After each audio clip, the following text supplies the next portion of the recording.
हरे कृष्णा। भीष्म जी आगे पूछते हैं, ब्राह्मण किस कर्म के परिणाम से मनुष्य प्रेत योनि में जाता है तथा किस कर्म के द्वारा वह छुटकारा पाता है, ये बताने की मुझे कृपा कीजिए। पुलस्त्य जी बोले, राजन, मैं तुम्हें ये सब बातें विस्तार से बतलाता हूँ, सुनो। जिस कर्म से जीव प्रेत होता है और जिस कर्म के द्वारा देवताओं के लिए भी दुस्तर घोर नरक में पड़ा हुआ प्राणी भी उससे मुक्त हो जाता है, उसका वर्णन करता हूँ। प्रेत योनि में पड़े हुए मनुष्य सत्पुरुषों के साथ वार्तालाप तथा पुण्य तीर्थों का बारंबार कीर्तन करने से उससे छुटकारा पा जाते हैं। भीष्म, सुना जाता है प्राचीन काल में कठिन नियमों का पालन करने वाले एक ब्राह्मण थे जो पृथु नाम से सर्वत्र विख्यात थे। वे सदा संतुष्ट रहा करते थे। उन्हें योग का ज्ञान था। वे प्रतिदिन स्वाध्याय, होम और जप यज्ञ में संलग्न रहकर समय व्यतीत करते थे। उन्हें परमात्मा के तत्व का बोध था। वे शम, दम और क्षमा से युक्त रहते थे। उनका चित्त अहिंसा धर्म में स्थित था। वे सदा अपने कर्तव्य का ज्ञान रखते थे। ब्रह्मचर्य, तपस्या, कृतकार्य और वैदिक कर्मों में उनकी प्रवृत्ति थी। वे परलोक का भय मानते और सत्य भाषण में रत रहते थे। सबसे मीठे वचन बोलते और अतिथियों के सत्कार में मन लगाते थे।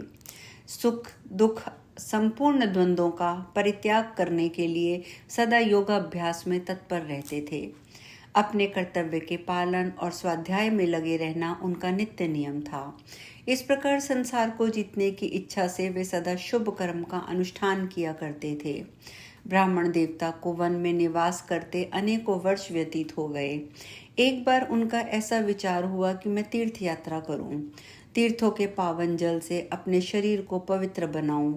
ऐसा सोचकर उन्होंने सूर्योदय के समय शुद्ध चित्त से पुष्कर तीर्थ में स्नान किया और गायत्री का जप और नमस्कार करके यात्रा के लिए चल पड़े। जाते जाते एक जंगल के बीच कंटका कीर्ण भूमि में, जहाँ न पानी था न वृक्ष, उन्होंने अपने सामने 5 पुरुषों को खड़ा देखा जो बड़े भयंकर थे।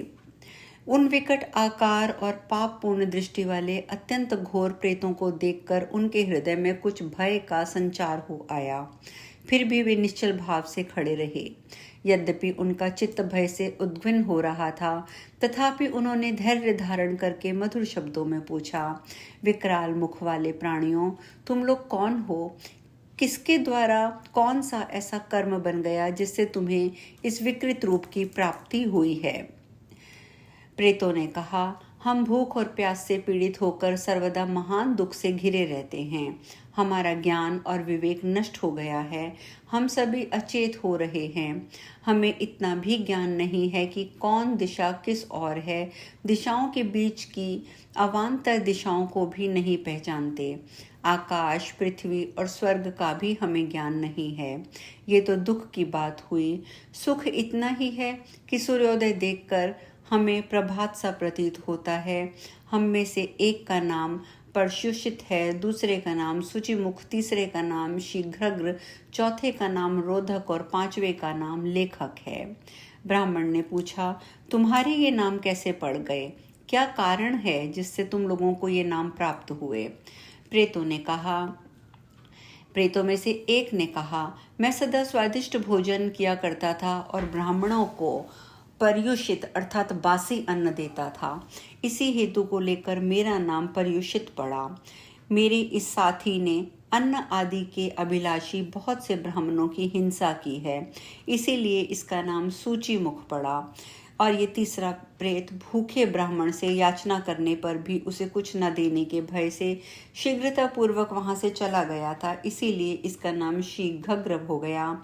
और ये चौथा प्रेत ब्राह्मणों को देने के भय से उद्विग्न होकर सदा अपने घर पर ही स्वादिष्ट भोजन किया करता था, इसलिए ये रोशक कहलाता है। तथा हम लोगों में सबसे बड़ा पापी ये 5वां प्रेत है। ये याचना करने पर चुपचाप खड़ा रहता था या धरती कुरेदने लगता था, इसीलिए इसका नाम लेखक पड़ गया।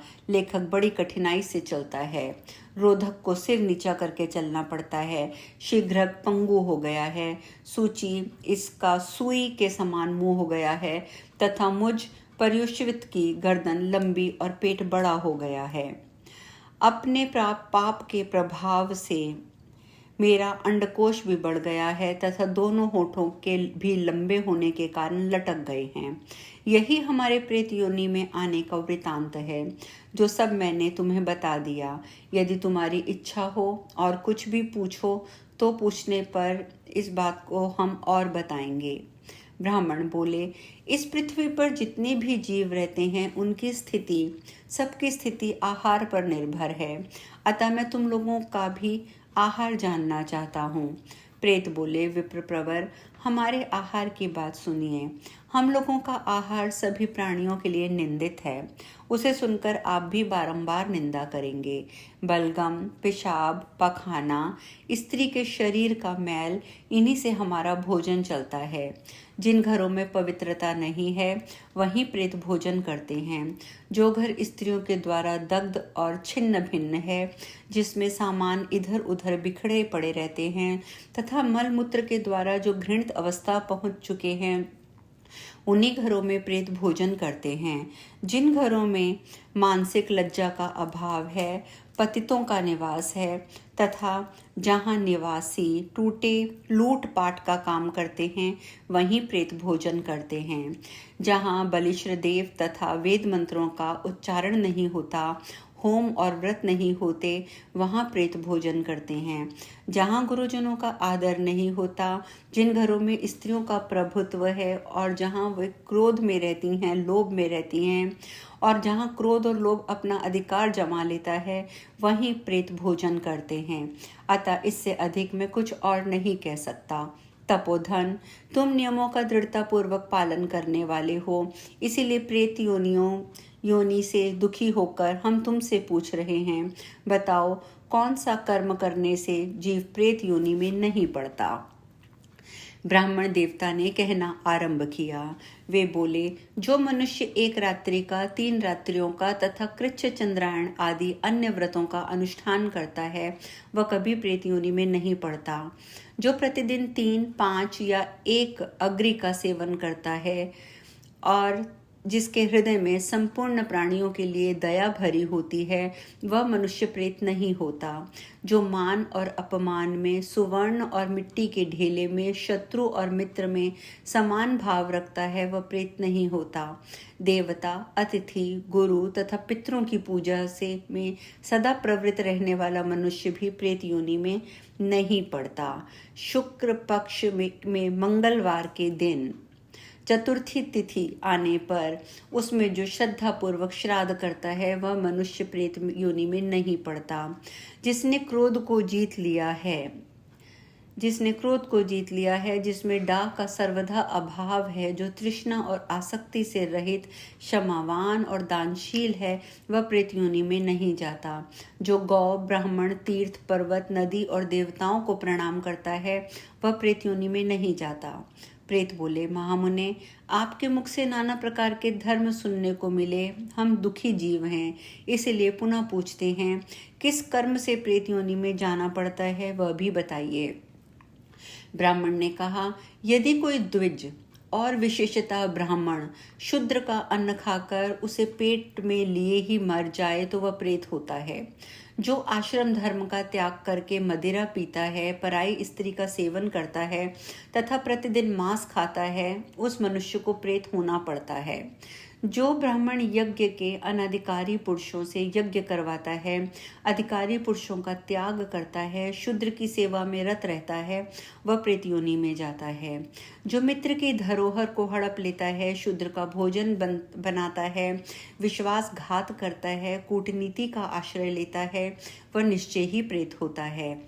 ब्रह्म हत्यारा, गोघाती, चोर, शराबी, गुरु पत्नी के साथ संभोग करने वाला तथा भूमि और कन्या का अपहरण करने वाला निश्चय ही प्रेत होता है। जो पुरोहित नास्तिकता में प्रवृत्त होकर अनेकों ऋत्विजों के लिए मिली हुई दक्षिणा को अकेले ही हड़प लेता है, उसे निश्चय ही प्रेत होना पड़ता है। विप्रप्रवर पृथु जब इस प्रकार उपदेश दे रहे थे, उसी समय आकाश से सहसा नगाड़े बजने लगे। हजारों देवताओं के हाथों से छोड़े हुए फूलों की वर्षा होने लगी। प्रेतों के लिए चारों ओर से विमान आया, आकाशवाणी हुई। इन ब्राह्मण देवता के साथ वार्तालाप और पुण्य कथा का कीर्तन करने से तुम सब प्रेतों को दिव्य गति प्राप्त हुई है। इस प्रकार सत्संग के प्रभाव से इन प्रेतों का उद्धार हो गया। हे गंगा नंदन, यदि तुम्हें कल्याण साधन की आवश्यकता है तो तुम आलस्य छोड़कर पूर्ण प्रयत्न करके सत्पुरुषों के साथ वार्तालाप सत्संग करो। यह 5 प्रेतों की कथा संपूर्ण धर्मों का तिलक है। जो मनुष्य इसका 1,00,000 पठन करता है उसके वंश में कोई प्रेत नहीं होता। वो अत्यंत श्रद्धा और भक्ति के साथ इस प्रसंग का जो भी व्यक्ति बारंबार श्रवण करता है वह भी प्रेत योनि में नहीं जाता। तो आज हम इस कथा में यही विश्राम लेंगे। हरे कृष्णा।